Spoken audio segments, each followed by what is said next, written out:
আপনারা জানেন যে ডাকসু নির্বাচন অত্যন্ত কাছাকাছি। ডাকসু তথা ঢাকা বিশ্ববিদ্যালয় বাংলাদেশের ছাত্র সমাজ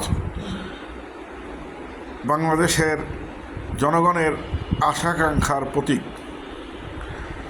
এই ছাত্র সমাজই 52-এর ভাষা আন্দোলন, 71-এর স্বাধীনতা যুদ্ধ, 90-এর স্বৈরাচার বিরোধী আন্দোলন এবং 24-এর শেখ হাসিনা বিরোধী আন্দোলনকে ত্বরান্বিত করেছিল।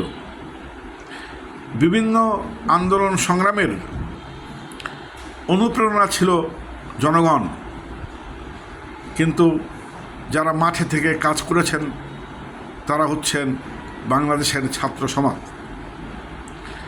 আপনারা জানেন যে আগামী ডাকসু নির্বাচনে ছাত্রদল আবিদ হালিম সহ একটি প্যানেল ঘোষণা করেছে।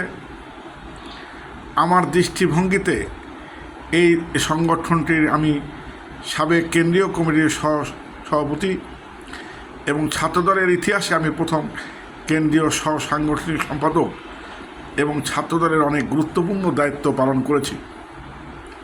আমি অত্যন্ত আনন্দিত যে ছাত্রদলের অভিভাবক জনাব তারেক রহমান সহ বিএনপি নেতৃবৃন্দ, হাইকমান্ড এবং ছাত্রদলের নেতৃবৃন্দ আন্দোলন সংগ্রামের একটি সাহসী প্যানেলকে এবার ঘোষণা দিয়েছেন।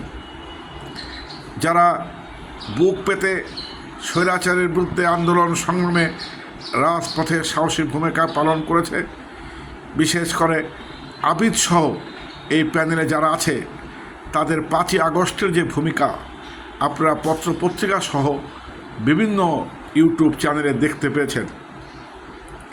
সেদিন হয়তো আবিদ হালিম সহ ওরা হয়তো মৃত্যুবরণ করতে পারত, কিন্তু দুঃশাসনের বিরুদ্ধে আন্দোলন সংগ্রাম করতে গিয়ে তারা মৃত্যুকে বরণ করতেও কুণ্ঠাবোধ করেনি।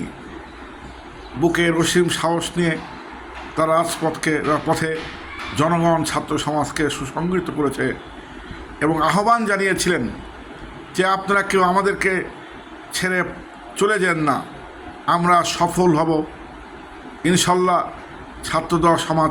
ছাত্রদল বা জনগণের সেই আকাঙ্ক্ষার প্রতিফলন ঘটেছে। আমি বিশ্বাস করি যে ছাত্রদল বাংলাদেশের সর্ববৃহৎ ছাত্র সংগঠন, যার আদর্শের মহানায়ক হচ্ছেন স্বাধীনতার মহান ঘোষক শহীদ রাষ্ট্রপতি জিয়াউর রহমান, যিনি এই ছাত্রদলকে মাতৃস্নেহে লালন করেছেন। তিনি হচ্ছেন দেশনেত্রী বেগম খালেদা জিয়া এবং বেশ অনেকগুলি বছর এই ছাত্রদলের অভিভাবকের দায়িত্ব পালন করছেন তারেক রহমান। আমি বিশ্বাস করি আন্দোলন সংগ্রামের সাহসী ভূমিকার কারণে বাংলাদেশের ছাত্র সমাজের পছন্দীয় একটি প্যানেলকে এইবার ছাত্রদল মনোনয়ন দিয়ে ছাত্র সমাজের আকাঙ্ক্ষার প্রতিফলন ঘটিয়েছেন।